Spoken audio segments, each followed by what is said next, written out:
أعوذ بالله من الشيطان الرجيم يا أيها الذين آمنوا لا تسألوا عن أشياء إن تبد لكم تسؤكم وإن تسألوا عنها حين ينزل القرآن تبد لكم عفى الله عنها والله غفور حليم رب اشرح لي صدري ويسر لي أمري واحلل عقدة من لساني يفقه قولي فالحمد لله والصلاة والسلام على رسول الله وعلى آله وصحبه أجمعين ثم أما بعد السلام عليكم Quran Weekly. Today we learn a matter of ethics and mannerisms, adab within the ummah, within the Muslim lifestyle, and something that Allah teaches us that is so commonly ignored. And that is Allah says, Ya ayyuhalladhina amanu, those of you who claim to have faith, those of you who've entered into the faith, La tas'alu an ashya'a, don't ask about stuff. In tubdalakum tasukum. If it was manifest onto you, if the answer did become obvious to you, you wouldn't like it. It would be bad on you. Like you'd feel bad about the answer you got. So what happens is, I'll tell you a story. Many of you who follow my work online or are familiar with the kinds of videos I produce or audios or lectures, you know that I don't give fatwas. I don't talk about fiqh. People come and ask me about what's halal and what's haram all the time, and I keep telling them you need to go to people that are actually qualified. Go ask Sheikh Umar Sulaiman, go ask Sheikh Abdul Nasir, go somebody else. Don't ask me. Ask me about Quran. Hopefully I can answer you, or I can try to research the answer for you, right? But halal and haram is something bigger. So somebody comes to me and they ask me, this is a true story, I won't tell you what question they had, but they said, is this XYZ, is it haram? And I said, I don't know, I can't tell you. No, but what do you think? I was like, I don't think, I can't tell you, you have to ask somebody else.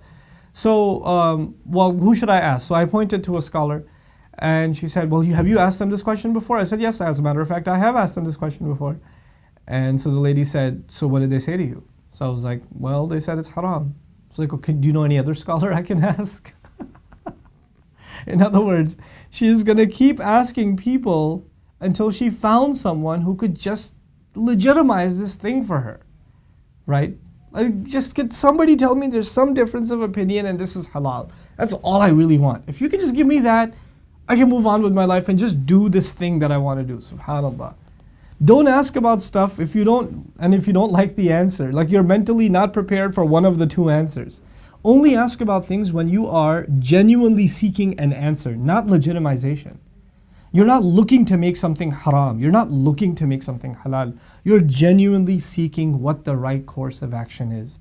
So it's not about the question. Two people could be asking exactly the same question, but the attitude with which they come at the question. One person comes and asks, I want to know if this is halal or not, because if I find out it's not permissible, I won't do it. That's it. That's all I want to know. I have no vested interest. I'm not hung up on this thing that if Allah says it's no good for me, if His Messenger says it's no good for me, it's good enough for me, it's no good for me. Another person says, well, I kind of have a feeling that it's haram. It also seems like it would be. But if I can just get somebody to say there's some scholar, some difference of opinion, some obscure text in some line in some book in some library somewhere that maybe possibly suggests that this could be okay, then I can do it because I can lean on them. That's not you asking a question. That's you looking for a way out for yourself. Allah says don't engage in this behavior. It doesn't matter what the question is. The issue here is of your attitude. Subhanallah. We have to fix our attitudes, the intentions, the motives behind our questions. There's nothing wrong with asking a question. There is something wrong, however, with not accepting the answer if it is not to your original liking or your original expectation. If we really call this religion Islam, which means to submit, well, here's a good test of submission, isn't it? To get an answer you didn't want to hear and actually submit. If you're convinced, obviously that's the other thing, if you're actually convinced that the answer is from Islam, and the arguments are rooted in genuine scholarship, it's undeniable that it's XYZ is specifically halal or specifically haram, then you have to go with it. That is what submission means. Submission is not that you negotiate and debate and you go back and forth until you wiggle your way out and just do what you wanted to do all along anyway.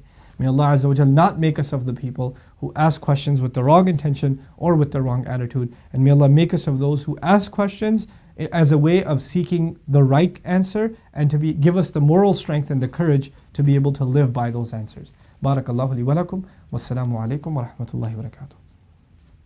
Assalamu alaikum everyone. If you benefited from these reminders, please support Quran Weekly by clicking the link below.